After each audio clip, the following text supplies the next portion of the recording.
नमस्कार दोस्तों, civil services के 15 वर्षों के पेपरों की सीरीज़ में आपका स्वागत है। आज हम 2016 के पेपर के पॉलिटी के क्वेश्चन डिस्कस करेंगे। चलिए शुरू करते हैं।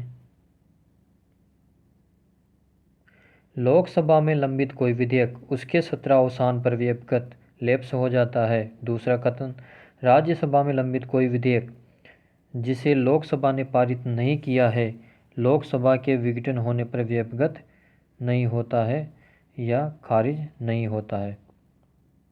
इसका आंसर है बी। लक्ष्मीकांत में अच्छे से समझा रखा है, वहाँ से दे सकते हैं। कोई विधेयक है वो लोकसभा में लंबित है और सत्रावसान हो गया तो वो लैप्स नहीं होता है। सही कथन चुनना है। तो ये गलत कथन हो गया, इसने बोल रखा है लैप्स हो जाता है, जबकि लैप्स नहीं होता है, बना रहता है। जबकि राज्यसभा में लंबित कोई विधेयक जिसे लोकसभा ने पारित नहीं किया है, लोकसभा के विघटन होने पर व्यवगत नहीं होता है। अभी तो पारित ही नहीं किया है तो वो वैसा ही रहता है, और जो नई लोकसभा बनकर आती है वो वापस से उस पर विचार करती है। अगला प्रश्न है, निम्नलिखित कथनों पर विचार कीजिए। किसी राज्य में मुख्य सचिव को उस राज्य के राज्यपाल द्वारा नियुक्त किया जाता है? नहीं, मुख्यमंत्री द्वारा किया जाता है। दूसरा कथन है, राज्य में मुख्य सचिव का नियत कार्यकाल नहीं, मुख्यमंत्री के प्रसाद प्रयत्न काम करता है।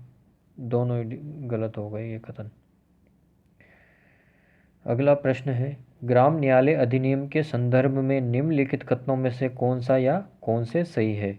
इस अधिनियम के अनुसार ग्राम न्यायालय केवल सिविल मामलों को ही सुनवाई कर सकता है, आपराधिक मामलों की नहीं। दूसरा, यह अधिनियम स्थानीय सामाजिक सक्रियतावादियों को मध्यस्थ सुलहकर्ता के रूप में स्वीकार करता है। ये स्वीकार करता है, बिल्कुल करता है। और दूसरा, पहला कथन है, इस अधिनियम के अनुसार ग्राम न्यायालय केवल सिविल मामले सुन।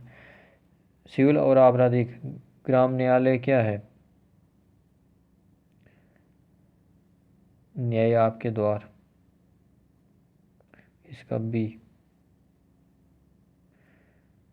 अगला प्रश्न है, किसी भी व्यक्ति के लिए पंचायत का सदस्य बनने के लिए न्यूनतम आयु 25 वर्ष होनी चाहिए क्या? 25 होनी चाहिए या 21 होनी चाहिए?